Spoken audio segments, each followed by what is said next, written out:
Samahan niyo ako pumunta ng Little India. So, may bili tayo ng konting mga gamit lang. So, galing Newton, baba ako dyan, then mag-transfer, then papuntang Little India. So, ayan na, Little India Station. Yan yung paglabas. So, marami ka doon mabibili na guys, mga cake. Halos lahat nandun. So, gala-gala pa kami yan dyan. Hanggang napadpad kami sa Mustafa. So, sa Mustafa, marami ka doon mabibili. Halos lahat andun na.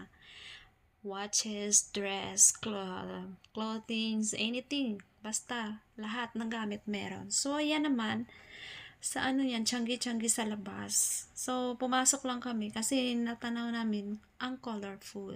So, iba't ibang mga palamuti, pampaswerte, dyan mo mabibili sa tiyanggi-tiyanggi sa labas.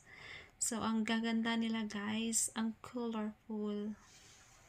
So, dyan kami natagalan kasi tingin-tingin kami kasi ang ganda talaga, ang ganda sa mata.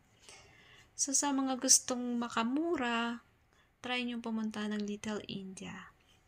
So, sa palengke nila, mura din. Mura yung mga beef, pork, and any isda. Basta, mura talaga doon. Gulay. Kaya try nyo. Ayan, ang ganda talaga ng mga palamuti nila, diba? See you on my next vlog! Bye!